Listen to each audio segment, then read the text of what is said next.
पंचदशी ग्रंथ में चतुर्थ प्रकरण और चतुर्थ प्रकरण के अंतर्गत आज श्लोक नंबर है 32। ठीक, इस 32 नंबर के श्लोक की अवतरणिका को देखिए। भवतु एवं द्विदम द्वैतम अत्र कस्य हेयत्वं कस्य वा न इति न ज्ञायते इति आशंक्य जीव सृष्टस्य एव हेयत्वम् इत्यभिप्रेत्य तस्य बंध हेतुत्वं दर्शयति। ठीक है जी। तो न भवतु इत्यादि आशंक्य पर्यंत पूर्व पक्षी बोल रहा है। वो कहता है पूर्व पक्षी कि अभी तक आपने ऊपर दो प्रकार का द्वैत प्रतिपादन किया। जगत सृष्टि, एक ईश्वर सृष्टि, एक जीव सृष्टि। कोई बात नहीं, हमने मान लिया कि दो प्रकार की सृष्टि है करके कह रहा है वो। भवतु एवं द्विदम द्वैतम, द्वैत मतलब जगत सृष्टि, ईश्वर निर्मित और जीव निर्मित। इस प्रकार दो प्रकार का जगत तुम कह रहे हो, कोई बात नहीं, मान लेते हैं। ठीक, अत्र इन दो में से कस्य हेयत्वम, किसका त्याग करना चाहिए, कस्य वा न इति, और किसका त्याग नहीं करना चाहिए, है कि नहीं। कस्य वा न इति न ज्ञायते, ये हमको समझ में नहीं आ रहा है। इन दो सृष्टियों में से किसका त्याग करे और किसका त्याग न करे। इति आशंक्य, ये शंका करके उत्तर दे रहे हैं। जीव सृष्टस्य एव हेयत्वम, हेयत्व त्याज्यत्व त्याग किसका करना है, जीव सृष्टि का ही करना है। बोलेंगे क्यों जीव सृष्टि का ही त्याग करना है, मतलब मनोमय सृष्टि का ही त्याग करना है, जीव रचित प्रपंच का ही त्याग करना है, ईश्वर रचित नहीं, ऐसा क्यों। उसका उत्तर दे रहे हैं। इसका कारण यह है कि जीव रचित जो प्रपंच है वही बंधन के लिए कारण है। तो जो बंधन के लिए कारण है उसका ही त्याग करेंगे, और जो बंधन के लिए कारण नहीं उसका त्याग करने की जरूरत नहीं। तो बंधन के लिए कारण कौन है, जीव सृष्टि, इसलिए त्याग भी किसका, जीव सृष्टि का।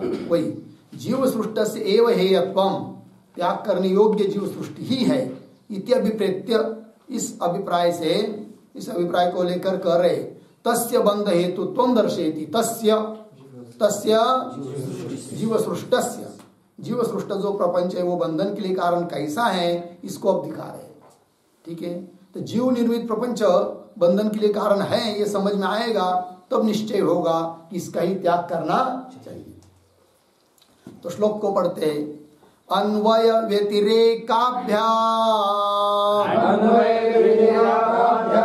धीमयो जीवबन्धकृत्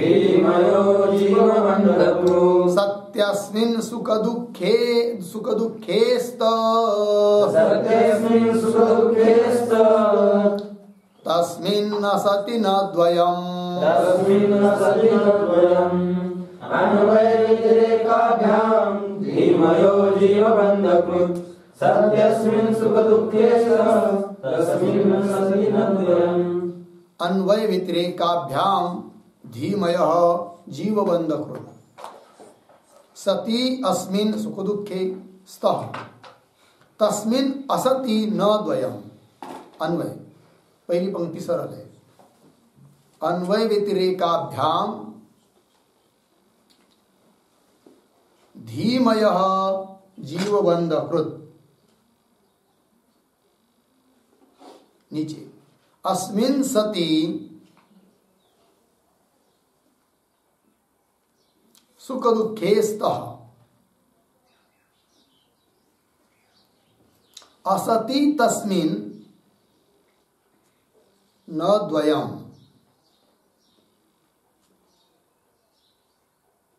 ठीक है, और देखिए भाई, अन्वय और व्यतिरेक इन दोनों के द्वारा यह सिद्ध होता है कि धीमय, धीमय शब्द करता है मनोमय, मनोमय प्रपंच, धीमय प्रपंच जीव बंधकृत, जीव के लिए बंधन कारक है। तो बोलेंगे कौन वो अन्वय व्यतिरेक दिखाओ, तो दिखा रहे हैं। अस्मिन् सति सुख दुःखे स्तः, अस्मिन सति, अस्मिन जीव प्रपंचे सति, है कि नहीं? जीव सृष्टि, जीव के द्वारा रचित प्रपंच यदि है तो बंधन, क्या बंधन? सुख दुख रूप बंधन, सुख दुख का प्रत्यक्ष होता है। और असति तस्मिन मतलब जीव रचित जो सृष्टि है, मनोमय सृष्टि, वो नहीं रहती है तो न द्वयम न सुख दुख, अर्थात बंधन नहीं है। सुख दुख का प्रत्यक्ष यही क्या है? बंधन है। ठीक है, तो जीव सृष्टि है तो बंधन, जीव सृष्टि नहीं तो बंधन नहीं। मतलब बंधन के लिए कारण कौन? जीव सृष्टि। अतः त्याग करने के लिए योग्य कौन? जीव सृष्टि। ठीक है, देखिए अन्वय व्यतिरेकौ एव दर्शयति, तो पहले वाक्य में अर्थात श्लोक के पूर्वार्ध में इतना ही कहा कि अन्वय व्यतिरेक के द्वारा मनोमय प्रपंच ही बंधन के लिए कारण नहीं बताया।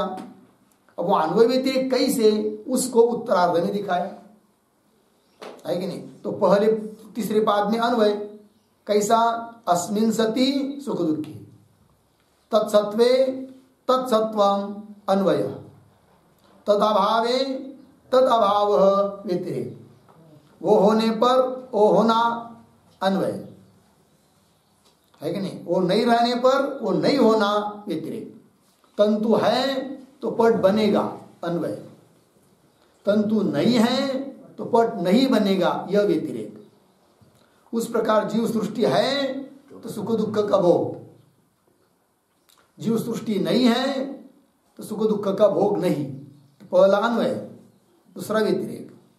अन्वय कौन सा? जीव सृष्टि है तो सुख दुख यह अन्वय, और जीव सृष्टि नहीं है तो सुख दुख नहीं यह व्यतिरेक। ठीक है, चलिए अन्वय व्यतिरेक एव दर्शयति सत्यस्मिन इति मिला। आगे अस्मिन, अस्मिन प्रतीक है, उसका अर्थ कर रहे जीव सृष्टि मानस प्रपंचे, जीव के द्वारा रचित जो मानस प्रपंच है, मानसिक प्रपंच कहिए, मनोमय सृष्टि कहिए, धीमय सृष्टि कहिए, जीव सृष्टि कहिए, एक ही बात है। अस्मिन का अर्थ कर दिया जीव सृष्टि मानस प्रपंचे सती, सती प्रतीक है, उसका अर्थ विद्यमाने, विद्यमान रहने पर क्या होता है? सुख दुखे स्तः, स्तः का अर्थ कर दिया भवतः, सुख दुख होते हैं। लगा इतना? और आगे ये हुआ अन्वय। अब आगे असति तु तस्मिन न द्वयम, श्लोक के पद है सब, अस्मिन तु तस्मिन न द्वयम, मतलब क्या? असति मतलब, असति तु तस्मिन मतलब जीव सृष्टि न रहने पर, न द्वयम, न द्वयम मतलब सुख दुख नहीं होते, वही लिख रहे न द्वयम का अर्थ सुख दुख, सुखम दुखम च नास्ति इत्यर्थ, सुख दुख नहीं होते हैं। तो बोलेंगे केवल आपने कह दिया ये रहने पर, जीव सृष्टि रहने पर सुख दुख होते हैं और जीव सृष्टि न रहने पर सुख दुख नहीं होते हैं, किंतु हमको समझ में नहीं आ रहा है, इसके लिए कोई दृष्टांत चाहिए, है कि नहीं? तो बताएंगे। पहले अभी देखिए आगे के श्लोक क्या उतरने का। ननु उक्तौ अन्वय व्यतिरेकौ बाह्यार्थ विषौ किम न स्याताम इति अतः आह। ठीक है, अब उदाहरण देने के पहले पूर्व पक्ष को शंका कर रहा है 33 नंबर के श्लोक के अवतरणिका में। शंका यह है कि वो बोलता है कि जैसा आपने जीव सृष्टि को लेकर अन्वय व्यतिरेक दिखाया, कैसा अन्वय व्यतिरेक? जीव सृष्टि है तो सुख दुख होते हैं, बंधन होता है, जीव सृष्टि नहीं है तो सुख दुख नहीं होते, बंधन नहीं होते, ये दिखाया। उसके विपरीत ईश्वर सृष्टि की तरफ ही वो अन्वय व्यतिरेक क्यों नहीं लगा लेते? कौन बोल रहा है? पूर्व पक्ष। मतलब वो कहना चाहता है कि ईश्वर सृष्टि है तो सुख दुख मतलब बंधन, ईश्वर सृष्टि नहीं है तो बंधन नहीं, ऐसा क्यों नहीं मानते? जीव सृष्टि की तरफ ही क्यों अन्वय व्यतिरेक घटा रहे हो? कौन बोल रहा है? पूर्व पक्ष। ननु उक्तौ अन्वय व्यतिरेक, अभी अभी ऊपर दिखाए हुए जो अन्वय व्यतिरेक है वो दोनों बाह्यार्थ विषयों, बाह्यार्थ विषयों का मतलब है ईश्वर रचित प्रपंच, ईश्वर रचित प्रपंच के बारे में। बाह्यार्थ विषयो किम न स्याताम, क्यों नहीं होंगे, इति अतः आह। तो उत्तर दे रहे श्लोक के माध्यम से, असत्यपि च बाह्यार्थे स्वप्नादौ बध्यते नरः समाधि सुप्ति मूर्छासु सत्यप्यस्मिन् न बध्यते असत्यपि च बाह्यार्थे स्वप्नादौ बध्यते नरः समाधिषु विमूर्छासु सत्यप्यस्मिन् न बध्यते। असति अपि च बाह्यार्थे स्वप्नादौ बध्यते नरः समाधि सुप्ति मूर्छासु सति अपि अस्मिन् न बध्यते। ठीक, अन्वय, नरः स्वप्नादौ बाह्यार्थे च असति अपि, बाह्यार्थे च असति अपि बध्यते।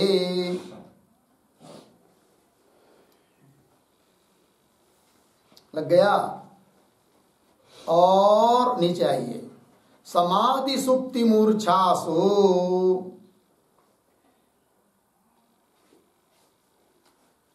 अस्मिन् सति अपि न बध्यते।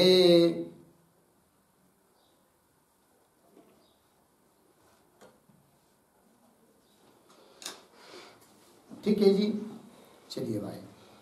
तो कह रहे अभी ईश्वर सृष्टि को लेकर अन्वय सहचार और व्यतिरिक्त सहचार, अन्वय व्यतिरिक्त हो नहीं सकता है। कौन कह रहे? सिद्धांती। ठीक है ना। पूर्व पक्ष ने कहा था ना कि जैसे तुम जीव सृष्टि को लेकर अन्वय व्यतिरिक्त दिखा रहे हो, जीव सृष्टि रहने पर सुख दुख, न रहने पर नहीं, उसकी तरह ईश्वर सृष्टि के बारे में क्यों नहीं? तो उसका उत्तर दे रहे, ईश्वर सृष्टि के बारे में अन्वय व्यतिरेक नहीं हो सकता।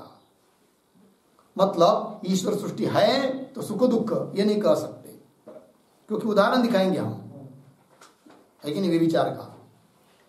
और ईश्वर सृष्टि न रहने पर सुख दुख नहीं, इस प्रकार का व्यतिरिक्त सहचार भी हो नहीं सकता है। अन्वय सहचार का बाधक है अन्वय व्यभिचार, व्यतिरिक्त सहचार का बाधक है व्यतिरिक्त व्यभिचार। कैसे दिखा रहे? नरह, नर नाम मनुष्य, उदाहरण दिखा रहे। नरह स्वप्नादौ, स्वप्न पड़ गया किसी व्यक्ति को, तो स्वप्न में स्वप्न के पदार्थ होते ना अंदर, कोई बाहर के सच पदार्थ होते क्या? नहीं। तो नरह स्वप्नादौ बाह्यार्थे च असति अपि, बाह्यार्थ न रहने पर भी बध्यते, सुख दुख को प्राप्त होता है मनुष्य। कहा? स्वप्न में, है कि नहीं? तो स्वप्न में कौन से पदार्थ है? मनोमय पदार्थ है कि ईश्वर रचित पदार्थ है? स्वप्न में, स्वप्न में जो भी दिखाई दे रहा है वो सब कौन से पदार्थ है? मनोमय है, ईश्वर सृष्टि नहीं है, वो जीव सृष्टि है। ठीक है ना। और बाह्य प्रपंच कुछ नहीं है। यदि समझ लीजिए बाह्य प्रपंच अर्थात ईश्वर रचित प्रपंच को लेकर अन्वय व्यतिरेक करते तो यहां पर खंडन हो जाता है, क्योंकि यहां पर ईश्वर सृष्टि न होने पर भी सुख दुख हो रहे। यदि ईश्वर सृष्टि के बारे में अन्वय व्यतिरेक होता तो स्वप्न में किसी को भी सुख दुख नहीं होने चाहिए। क्यों? ईश्वर सृष्टि है नहीं है। क्योंकि तुम क्या कर रहे हो? ईश्वर सृष्टि है तो सुख दुख, ये तो तुम कहना चाहते हो ना पूर्व पक्षी। तो पूर्व पक्षी को बोलेंगे यदि ऐसा मानोगे तो स्वप्न में ईश्वर सृष्टि है नहीं, क्योंकि जो व्यक्ति स्वप्न देख रहा है उसको बाहर का प्रपंच कुछ दिखाई दे रहा है क्या? क्या दिखाई दे रहा है? फिर सब मनोमय सृष्टि अंदर दिखाई दे रही है उसको। मतलब इसका मतलब ईश्वर सृष्ट पदार्थ नहीं है तो सुख दुख नहीं होने चाहिए, किंतु सुख दुख हो रहे हैं। इसका मतलब ईश्वर सृष्टि को लेकर अन्वय व्यतिरेक दिखा नहीं सकते, यह बाधा हो रहा है। लग गया कि नहीं पंक्ति? वही नरह स्वप्नादो बाह्यार्थे च असत्य अपि, बाह्यार्थ न होने पर भी, बाह्यार्थ मतलब ईश्वर सृष्टि न होने पर भी बध्यते, हो गया। और आगे अब इसका विपरीत दिखा रहे हैं, और समाधि सुप्ति मूर्छासु मिला अस्मिन सती अपि न बध्यते। ठीक, समझ लीजिए किसी को समाधि लग गई या किसी को मूर्छा, बेशुद्ध हो गया, क्यों किसी को नींद आ गई, सुप्ति सुषुप्ति आ गई, तो कोई भी लीजिए समाधि सुषुप्ति मूर्छा, समझ लीजिए सुषुप्ति सबके अनुभव की बात है। तो किसी को नींद लग गई, गाढ़ निद्रा लग गई, तो वहां पर ईश्वर सृष्ट पदार्थ है क्या कोई? है, क्योंकि जीव सृष्टि है नहीं ना वहां। जीव सृष्टि है क्या वहां? जीव ने कुछ कल्पना की है क्या? नहीं है। ईश्वर सृष्ट पदार्थ है सब कुछ, शरीर है आदि आदि करके, अविद्या है कि नहीं, शरीर है, प्राण है, और ये सब बाहर के पदार्थ है। क्योंकि जीव सृष्टि वहां नहीं है तो ईश्वर सृष्टि है। तो ईश्वर सृष्टि है तो क्या होने चाहिए? सुख दुख होने चाहिए, किंतु होते हैं क्या? बंधन होता है क्या? कुछ नहीं होता है। ठीक है कि नहीं? मतलब ईश्वर सृष्टि रहने पर भी बंधन नहीं है। इसका मतलब ईश्वर सृष्टि को लेकर अन्वय व्यतिरेक दिखा नहीं सकते। लगा पंक्ति देखिए, समाधि सुप्ति मूर्छासो अस्मिन, अस्मिन मतलब बाह्यार्थे, सती अपि बाह्यार्थ होने पर भी न बध्यते, बंधन को प्राप्त होता नहीं है। लगा पंक्ति? हाँ। और वो जो सुख हो रहा है सुषुप्ति में, वो तो स्वरूप सुख है कि नहीं, बाह्यार्थ को लेकर नहीं है। ये शंका मत करिए कि वहां पर भी बाह्यार्थ है तो सुख भी है करके, वो सुख नहीं लेना है। बाह्यार्थों के निमित्त से कोई सुख दुख हो रहा है क्या? नहीं हो रहा है, वो तो स्वरूप सुख है, सुख सुषुप्ति की सुख की अनुभूति। चलिए टीका, असति थी नरह प्रतीक, उसका अर्थ कर दिया मनुष्य। ठीक है, तो केवल मनुष्य ही नहीं समझना है, अभी बाकी के भी सब लेने हैं, देवतादि यावत जीव।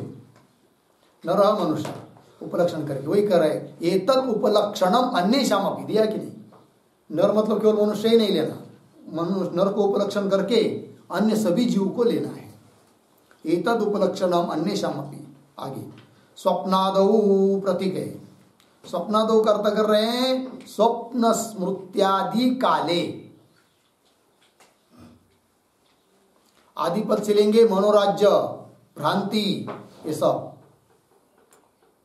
स्वप्नादो मतलब स्वप्न, स्मृति, मनोराज्य, भ्रम इत्यादि स्थल में हो गया। आगे चलिए, बाह्यार्थे प्रतीक है, उसका अर्थ कर रहे हैं अनुकूले योषिदादौ, है कि नहीं? अनुकूल ऐसे जो योषिदादौ मतलब स्त्री वगैरह, और प्रतिकूले व्याघ्रादौ च, और कुछ पदार्थ व्यवहार के प्रतिकूल भी होते कि नहीं? उदाहरण सर्प, व्याघ्र, ये क्या है?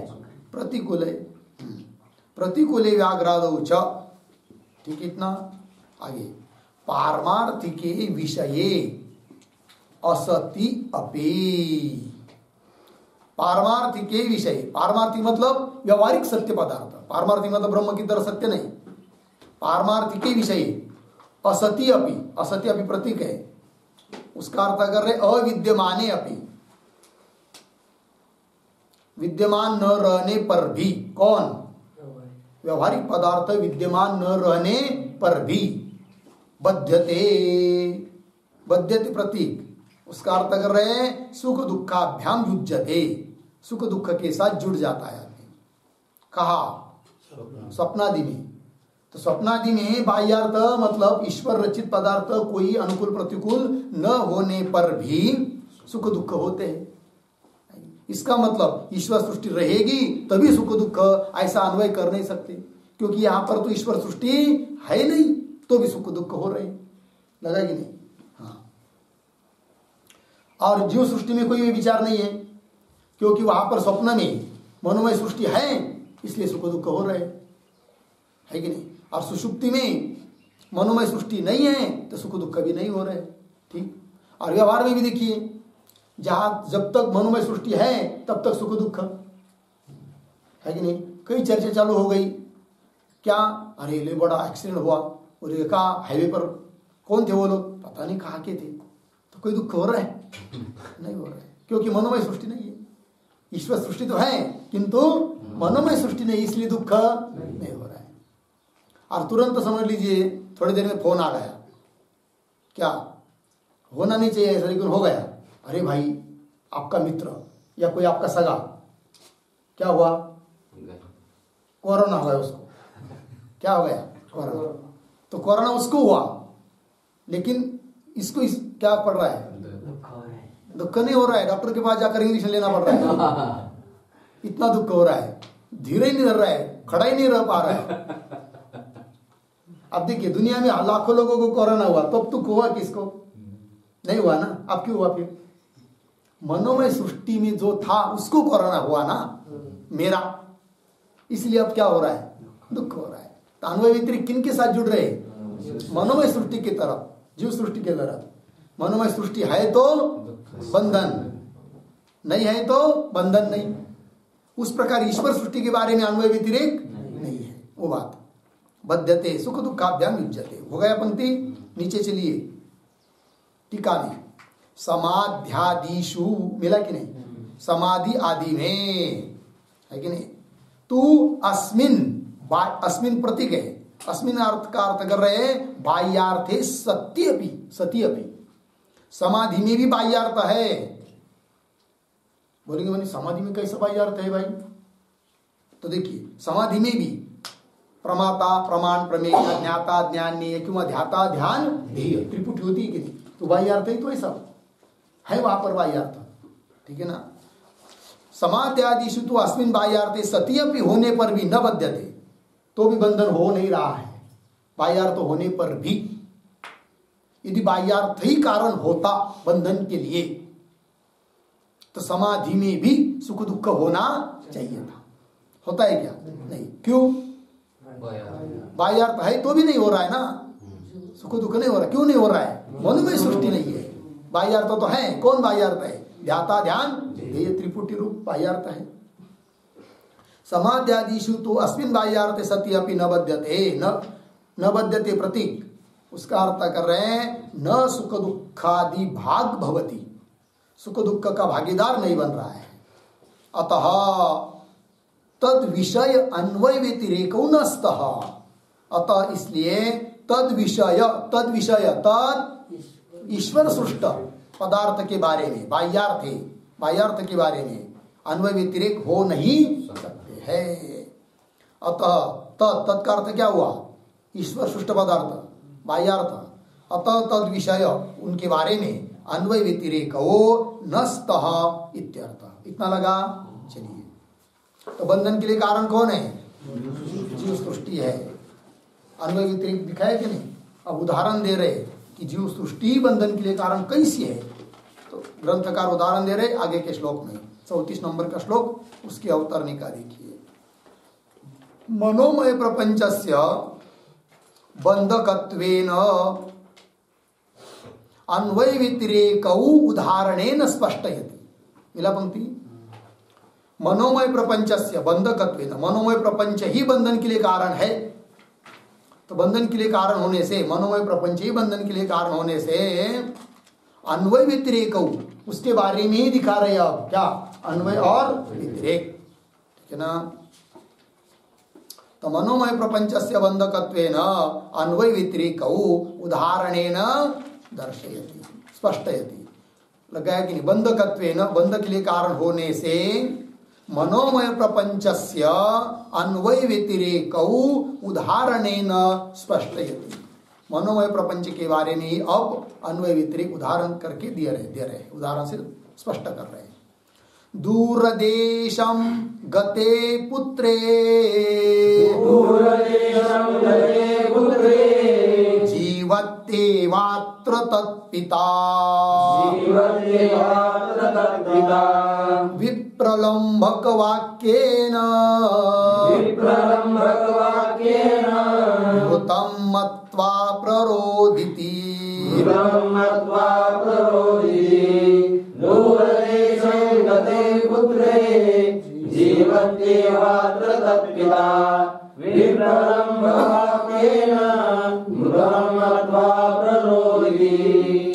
दूरदेशं गते पुत्रे जीवति एव अत्र तत्पिता विप्रलम्भक वाक्येन मृतं मत्वा प्ररोदिति। ठीक है।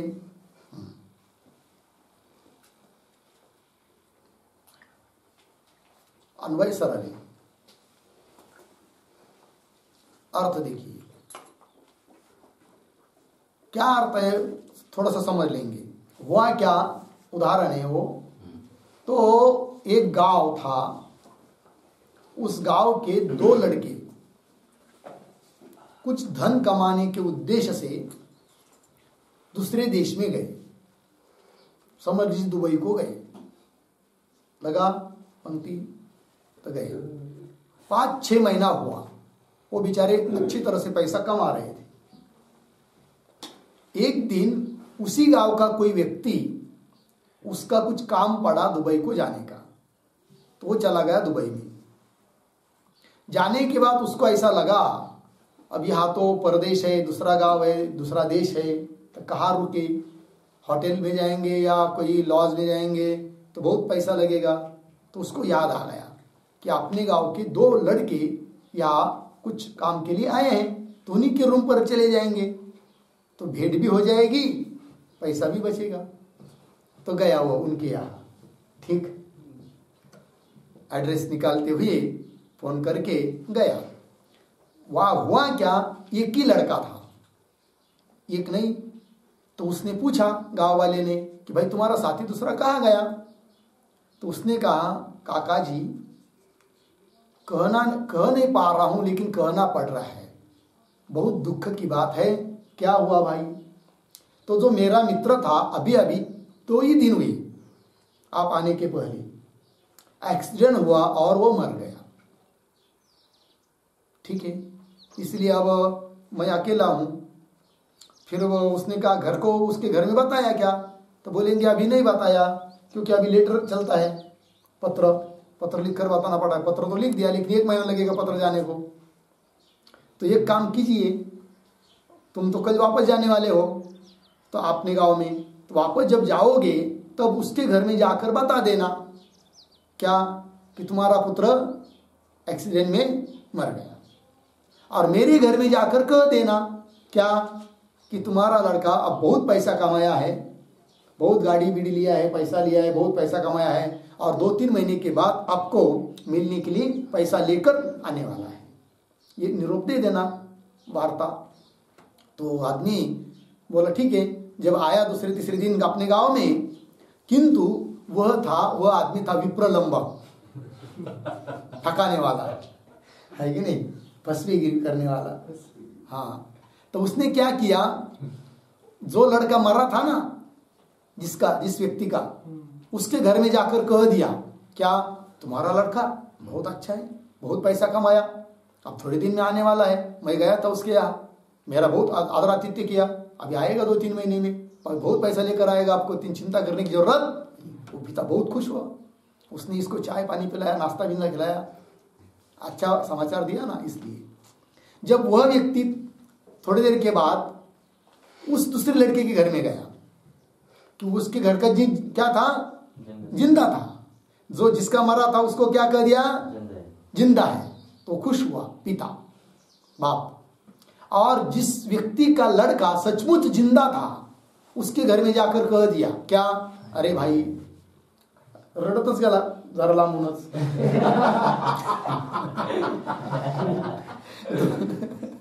दूर से थोड़ा रोता हुआ गया, है कि नहीं, मुंह थोड़ा सा इधर उधर ऐसा करके, और फिर अरे आओ क्या हुआ, क्यों ऐसे रो रहे भाई, क्या करूं बता नहीं पा रहा हूं। अब बताओ तो हुआ क्या। नहीं बहुत ही बुरा हुआ। अरे क्या बुरा हुआ बताओ ना। फिर धीरे से बताता है, मैं गया था, कहा दुबई। अच्छा फिर क्या हुआ। तब इनको शक आया, दुबई गया था मतलब अपना लड़का दुबई में है। हुआ क्या बताओ बताओ। तो बता दिया क्या, तुम्हारा पुत्र मर गया, धीरे आवाज में कह दिया। इतना कहते ही उसके माँ बाप है जोर जोर से चिल्लाने लग गए, रोने लग गए, मर गया ना करके। अब बताइए, उनको दुख हो रहा है, इसका मतलब रो रहे, मतलब क्या हो रहा है, दुख हो रहा है। क्यों? ईश्वर सृष्ट पदार्थ उनका पुत्र सच्चा जो है व्यवहार में, वो तो जिंदा है उधर, तो भी रो रहे, दुख हो रहा है उनको। क्यों? उनके मनोमय सृष्टि का मर गया। ठीक। और उधर पहले घर में जो ईश्वर सृष्ट है वो तो जिंदा है, नहीं वो तो मर गया है कि नहीं, किंतु ये खुश हो रहे। क्यों? मनोमय सृष्टि का जिंदा है, लग गया। इससे क्या तात्पर्य निकलता है कि दुख के लिए कारण, बंधन के लिए कारण मनोमय सृष्टि ही है, ईश्वर सृष्टि। इसलिए त्याग किसका करना पड़ेगा? मनोमय सृष्टि का। ईश्वर सृष्टि का त्याग करने की जरूरत नहीं है, न त्याग करने की जरूरत है, न त्याग कर सकते हैं, और जरूरत भी नहीं है कि नहीं? वही दिया उदाहरण, देखिए।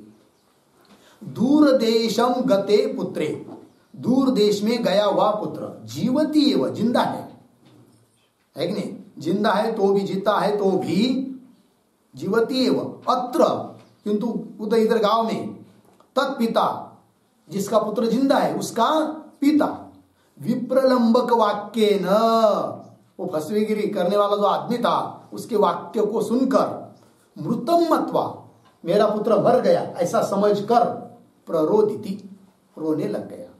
प्ररोदिति, प्ररोदिति का कर्ता कौन है? पिता। हाँ, तत्पिता प्ररोदिति, समझ में आया जी? टीका को देखिए। दूरदेशम इति देशांतरम प्राप्ते पुत्रे, दूसरे देश को प्राप्त हुआ जो पुत्र था वह, तत्र जीवती एव सती, मतलब जिंदा है तो भी, अत्र, अत्र शब्द का अर्थ कर रहे, अत्र प्रति गए, अत्र मतलब स्वगृहे स्थितः तस्य पिता, अपने घर में स्थित उसका जो बाप, विप्रलंबकस्य, ये प्रतीक, उसका अर्थ कर रहे मिथ्यावचनैहि परवंचकस्य, झूठ बोलकर परवंचक, दूसरी की वंचना करने वाला मनुष्य, उसके वाक्य से, मिथ्यावचनैहि परवंचकस्य, कैसा? तत्पुत्र मृतः इति एवं रूपेण, ऐसा कह दिया ना उसने, क्या तुम्हारा पुत्र मर गया, इति एवं रूपेण वाक्येन, इस वाक्य को सुनने से ही, स्वपुत्रम मृतम कल्पयित्वा, अपना पुत्र अब मर गया ऐसी कल्पना करके, प्रकर्षेण रोदनम करोति, विशेष करके जोर जोर से चिल्लाने लग गए, रोने लग गए कि नहीं? देखा है कभी ऐसे रोते हुए लोगों को? हाँ चलो, देखा है। हाँ, प्रकर्षेण रोदनम करोति, लगा अर्थ? चलिए, बुढ़ापे में किसी का जवान पुत्र यदि मर जाता है तो उसका कितना दुख होता होगा उसको ही पता रहता है। समझ में आया? चलिए आगे चलते, आगे का श्लोक उसी दृष्टांत को अब कह रहे, और मृतेपि तस्मिन् वार्ताया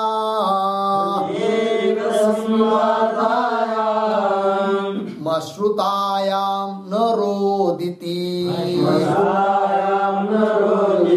अतः सर्वस्य जीवस्य बन्धकृन्मानसं जगत्,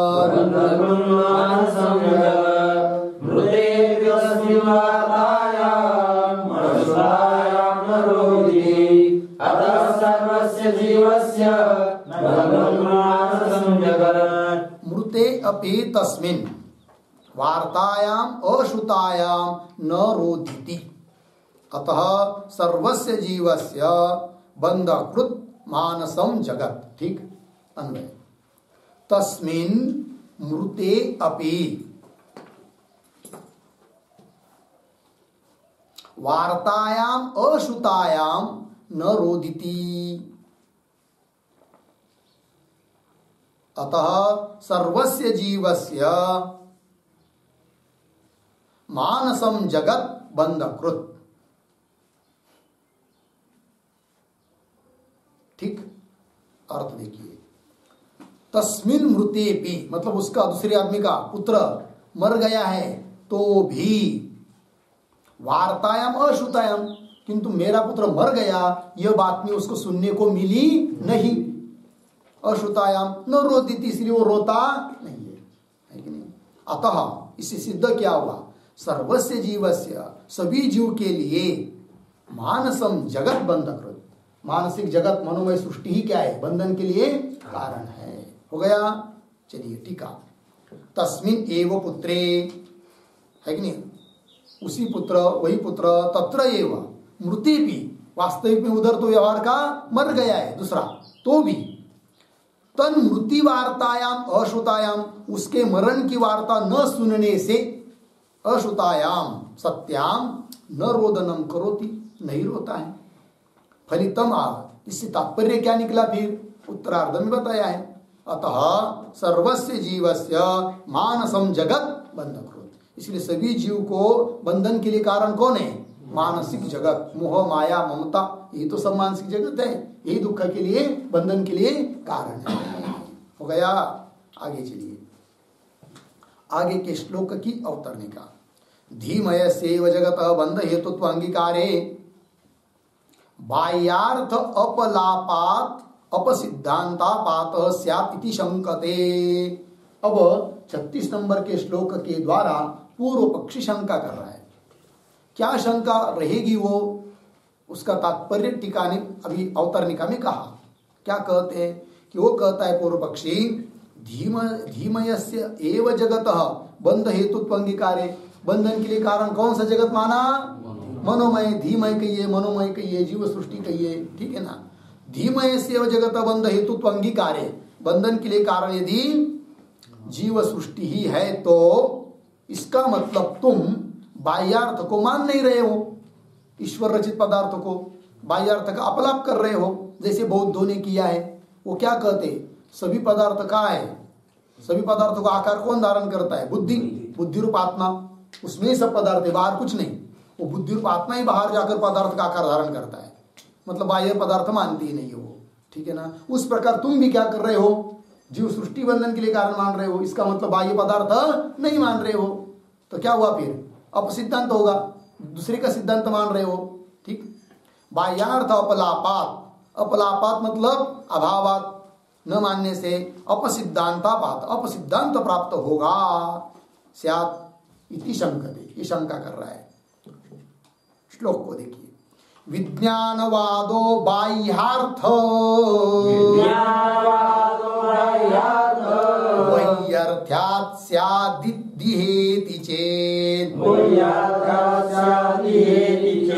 न रुद्याकारमाधातो बाह्यस्यापेक्षितत्वतः विज्ञानवाद बाह्यार्थ वैयर्थस्यादिति चेत् न रुद्याकारमाधातुं बाह्यस्यापेक्षितत्वतः।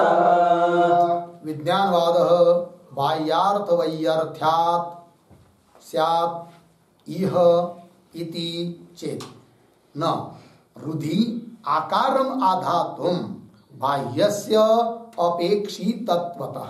ठीक अन्वय, बाह्यार्थ वैयर्थ्यात् इह विज्ञानवादः स्यात् इति चेत् न रुधि आकारम आधातुम बाह्यस्य अपेक्षितत्वतः। ठीक है, अर्थ देखिए भाई, बाह्यार्थ वैयर्थ्यात्, पूर्व पक्षी बोल रहा है बाह्यार्थ तो कोई काम का नहीं रहा ना फिर ईश्वर सृष्ट पदार्थ, क्योंकि बंधन के लिए कारण तुमने किसको माना, मनोमय सृष्टि को। बाह्यार्थ जो है ईश्वर रचित पदार्थ, उसका कोई प्रयोजन रहा नहीं तो उसका अपलाप हुआ, फिर तो मतलब उसके आपके मत में विज्ञानवाद प्राप्त हुआ।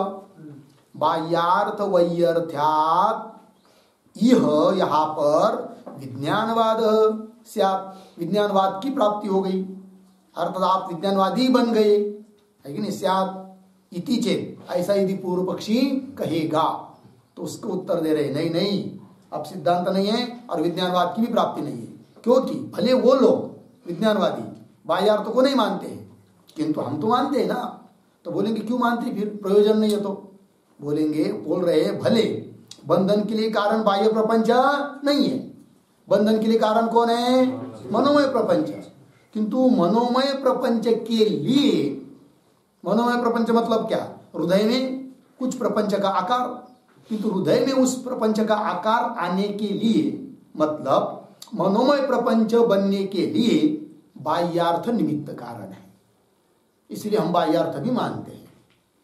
भले बंधन के लिए कारण बाह्यार्थ नहीं है, मनोमय सृष्टि है, किंतु घट को देखे बिना घट का आकार मन में कैसा उत्पन्न होगा, और घट में मन में घट का आकार हो जाना, यही तो मनोमयता है।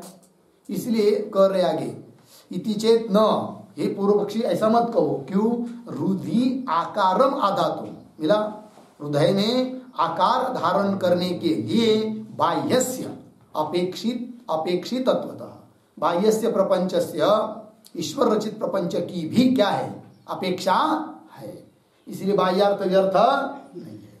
हो गया जी। टीका को देखिए, विज्ञानेति परिहरति न इति, परिहार कर रहे, पूर्वार्ध में शंका हुई, उत्तरार्ध में उत्तर दे रहे, परिहार कर रहे न इति इत्यादि से।